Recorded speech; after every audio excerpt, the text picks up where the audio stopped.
Mika Love shoutout! Welcome back to my YouTube channel and welcome back to my cooking.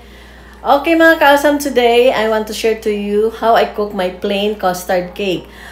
Remember mga kaasam, last time I bake OB custard cake with niluto ko sa steamer. This time mga kaasam, lulutuin ko sa aking oven. Okay mga kaasam, take note, ang ingredients nandyan sa description, and also you can follow also me.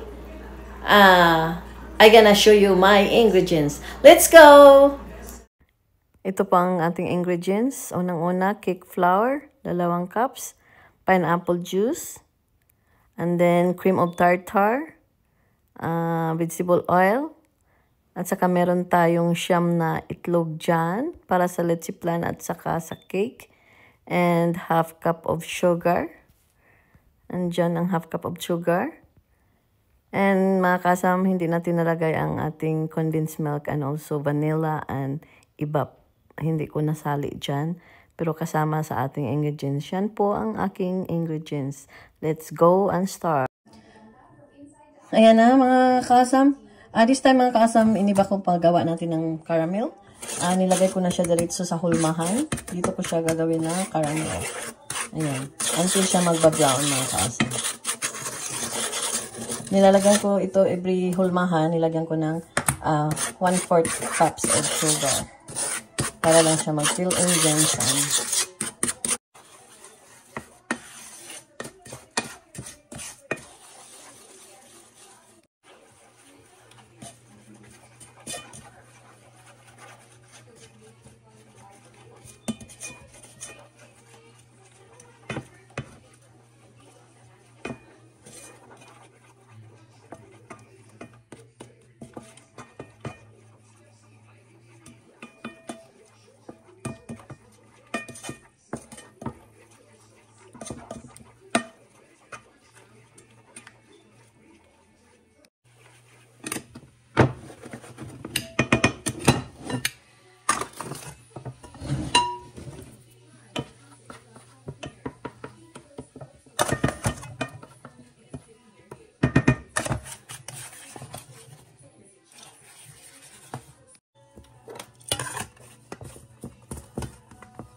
Ilagay na natin ang ating milk doon sa ating caramel.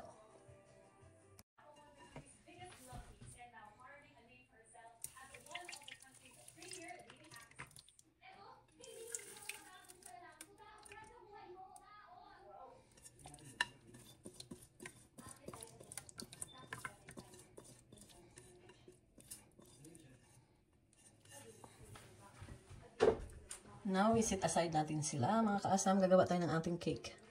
Ito na yung harina mga kaasam. 2 cups of cake flour. Una natin ilagay mga kaasam ang half cup of sugar. And then, baking powder. 1.5 teaspoon. Ayan. And then, mga kaasam, lagay natin ng konting asin. 1/2 teaspoon lang ng asin mga kaasam. Asin. Yan, 1/2 teaspoon.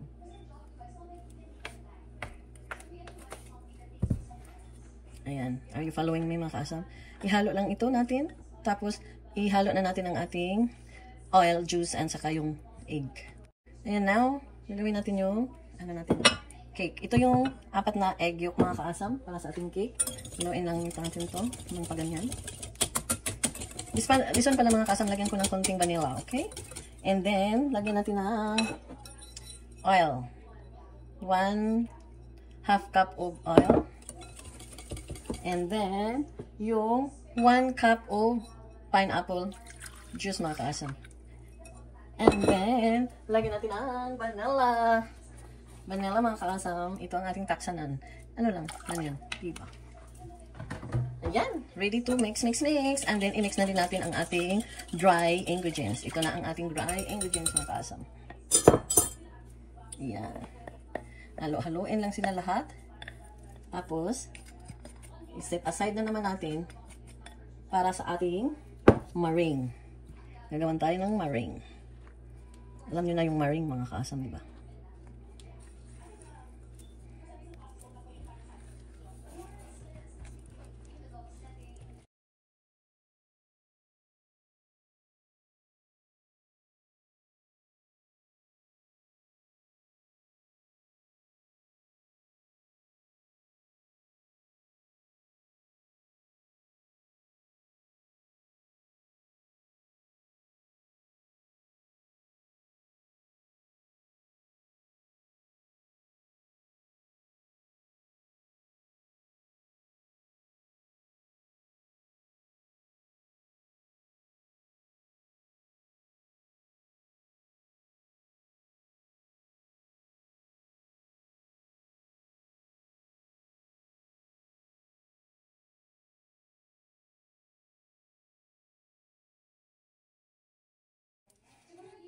Ito na yung white na egg, mga kaasam.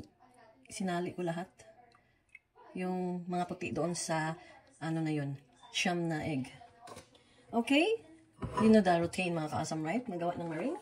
Ay, gagamit tayo ng ating mixer.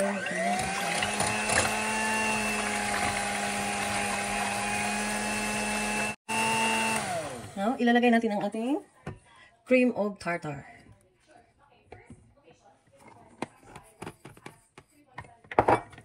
Ayan na, ang cream of tartar. Tapos, kamamix mo yan, ibilisan na natin yung cream.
Start this cake to put the meringue, mga kaasam.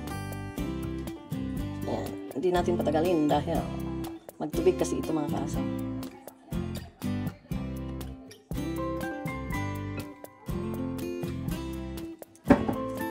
As usual, fold it to mix it.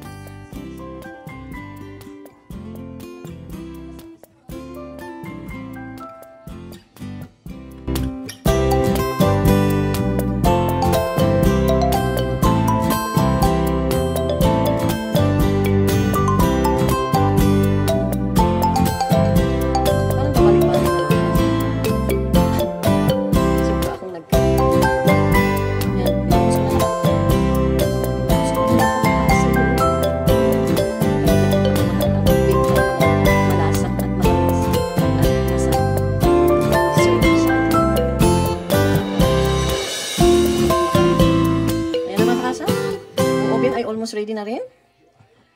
Ayan, mix lang ng mix until it mix together. Yan, tamang-tama talaga ito mga kaasam. 2 layers para sa aking pamilya. Sa brother ko, sa isang anak ko. Ayan. Now, it's ready to put it in the, let's see plan or the custard. Ayan, tumutubo na siya mga kaasam. Okay, now, ipimix na natin siya sa ating litsiplan. But before that, mga kaasam, isushow ko sa inyo ang aking oven. Naglagay po ako ng tubig sa aking pot na yan para maluluto po yung litsiplan sa ilalim. Diba? Kasi litsiplan yan, dapat lulutuin sa ilalim. Hindi lang lahat sa oven. Okay, now mga kaasam, tumutubo na, nagre-raise na ang ating cake. Ilalagay na natin siya sa litsiplan. I never see you happy. You always treat me badly. You say you always start, and you're mad. Why don't you get a life and leave the blame behind? And I can't live without you, without you. I never see you happy. You always treat me badly. You say you always start, and you're mad. Why don't you get a life and leave the blame behind? And I can't live without you, without you. What we made the plan, we didn't care. Was a mistake. What I never saw it. Why we made the plan, we didn't care. Was a mistake. Why I never saw it. Like a twist, make a big mess. Like a twist, make a big mess. Ayan na mga kaasam, ready na ang ating oven. Ilalagay na natin sila sa ating oven.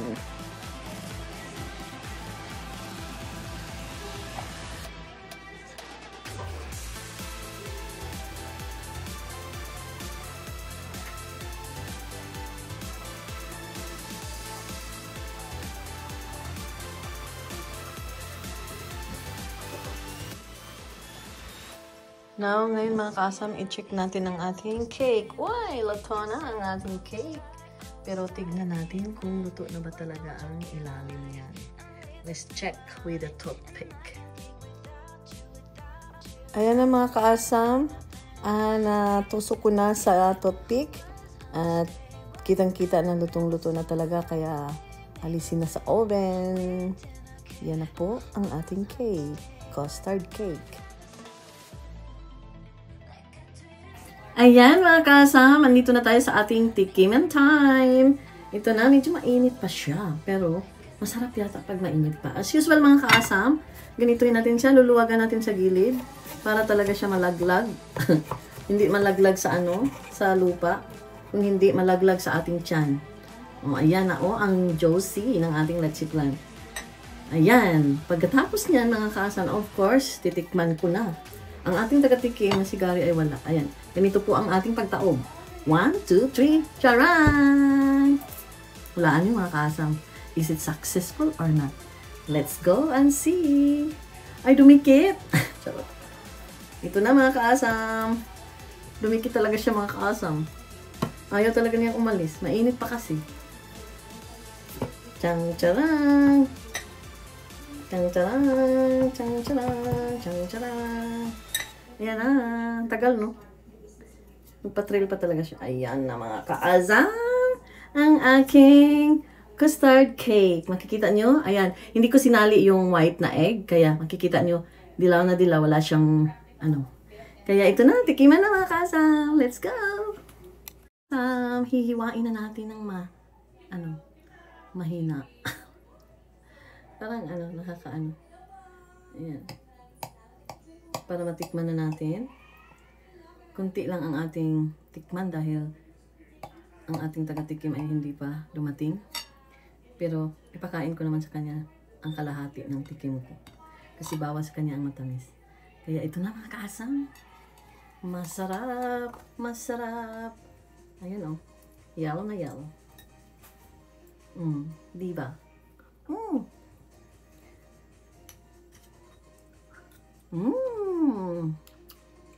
Tamis. Ang sweet ng lechiplan ko. At saka yung caramel. Nagmi-mix ang pait at saka tamis. Kaya masarap. Sarap ito sa kape. Thank you mga kasam. Hanggang sa ulitin. Bye-bye.